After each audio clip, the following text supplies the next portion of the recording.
sa Talim Island. Subukan lang natin kasi hindi ko rin alam kung magsasakay sila ng bike kasi first time pupunta doon.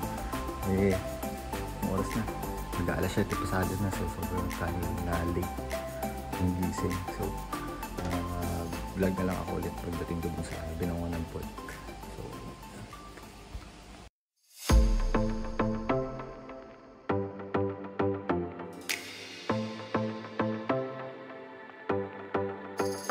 good morning ulit guys. So dito na tayo sa Binangonan Fish Terminal Port.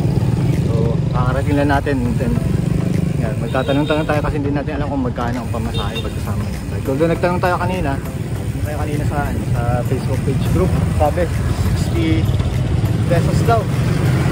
So 60 pesos daw. So ewan ko lang, baka nagbago na kasi medyo matagal-tagal na rin. So ito na tayo ngayon.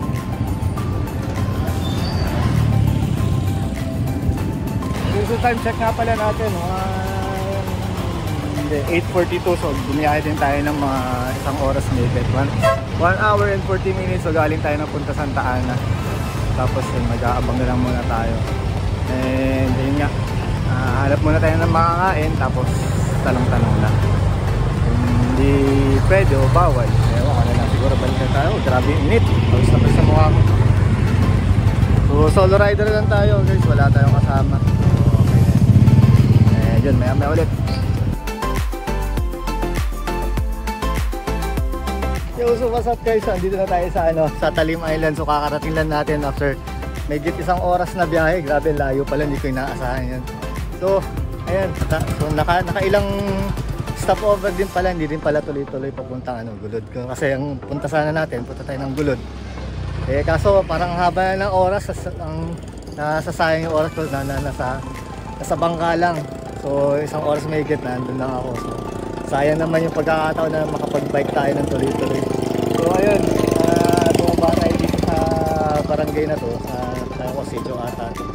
Then puntahan natin yung sana bahala na si Batman kung saan tayo mapadpad. So yun, baka hanggang alas 2 lang tayo dito kasi yun nga, hindi naman daw parang pwedeng 5 o'clock, 5 PM umalis, mga ganun. May oras lang talaga para makaalis dito sa Talim Island. So yan, grabe init. Time check natin, ano bang oras na? Natin oras, wala akong relay, shit. So 10:47 na. Umalis tayo doon kanina 9:14. So ayun, guys, maya ulit. And yun, sana makapaglipad-lipat ng maayos.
Mag-update lang ako guys. So dito tayo ngayon sa Barangay Sapang. Ayan, sa likod.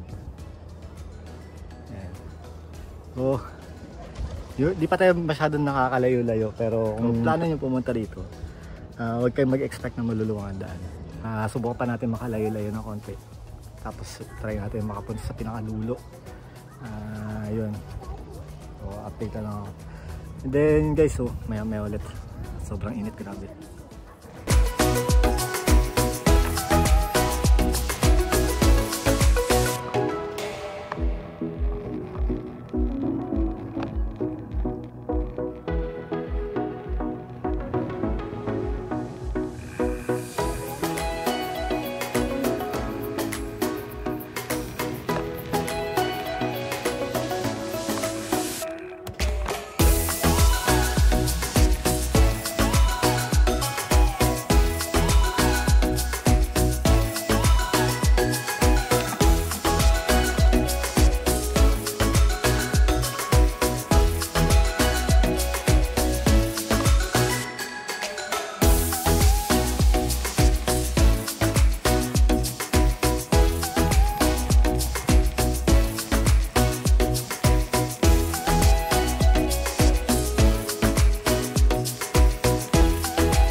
Holy shit. Grabe yung parit na naman ito. Gusto din natin natutugal yan.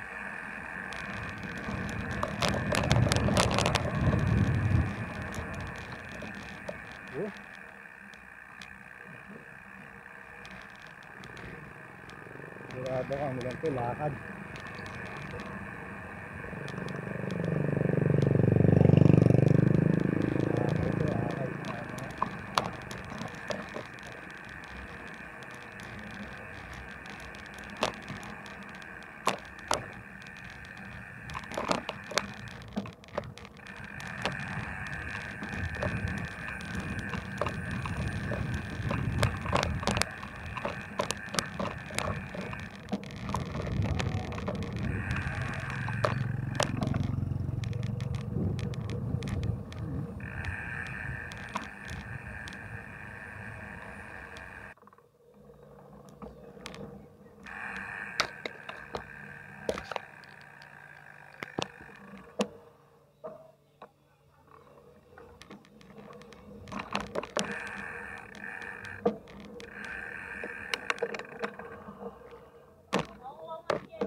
Yun guys, andito na tayo sa pinakadulo, well, dulo ng daanan. Hindi na tayo makapunta doon sa pinakadulo ng talim kasi wala na raw dadaanan doon.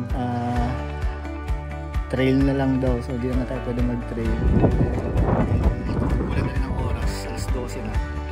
Tapos yun, ito, pabalik na tayo ng Barangay Gulod. Barangay yun, so pabalik na tayo ng Gulod kasi ang oras na yun. Tanong-tanong na lang tayo doon kung saan pwedeng bumili ng t-shirt. So, dito ng t-shirt. Parang kumbaga, remembrance lang. So, ayun guys, maya maya na lang ulit pagbalik natin ng gulay.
So what's up guys, so nandito na tayo sa starting point natin at papauwi na tayo. Tapos ayun, yung bangka natin nauna na. Pero hanggang 2:30 pa naman daw yung yung mga bangka dito. So hindi na tayo nakaakyat ng Mount Tagapo kasi talagang walang oras. So ito nga, ito na itatapos tong short trip natin dito sa Talim Island. So pansamantala tayo magpapaalam sa Talim. Babalikan natin ito sa susunod, tapos yun ang gagawin natin. Akit na tayo kaagad.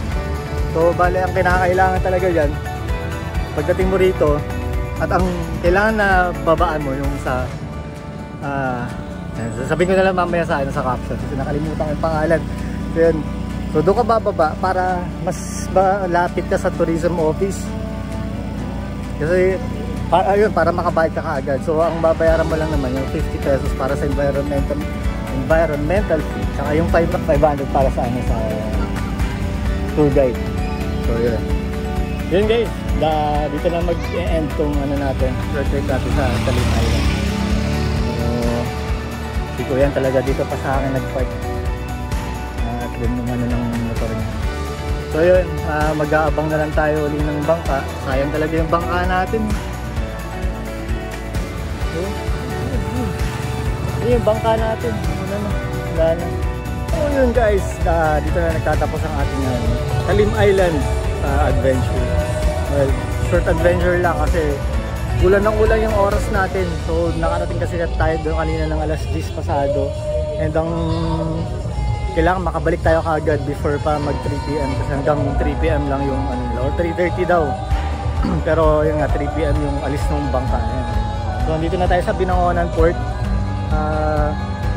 So kung nagbabalak na pumunta ng Talim Island, so ang pamasahe natin 70 pesos back and forth yun. But, 70 papunta, 70 pabalik. Tapos magbabayad kayo ng environmental fee ng 50. Tapos para sa gustong umakyat ng Mount, basta yung Mount doon sa caption yun, kailangan yun ng tour guide, 500 yun. Tapos kung gusto yung mag overnight doon, ayun, 1,000. So yun nga, 500. So kulang tayo ng oras, hindi na tayo nakaakyat ng so hindi yun binabike, more on trekking yun. So, yun, may pag-iiwanan naman kayo ng ano ng mga bike nyo dun. Kaya ganun. So, ano pa ba? Yung papunta doon, ng oras na higit.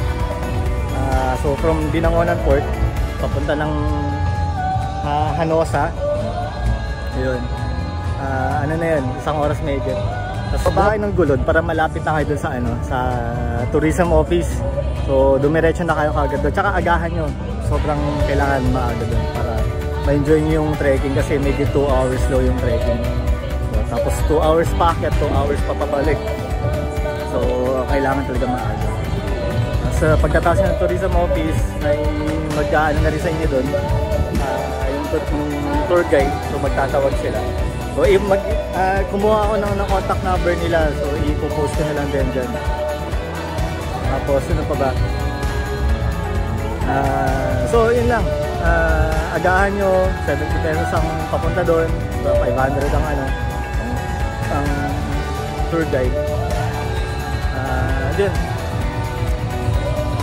Sa susunod na adventure ulit. So, as in, babalikan ko talaga yung kasi hindi ako nakakit. Kaya, yun, next time ulit.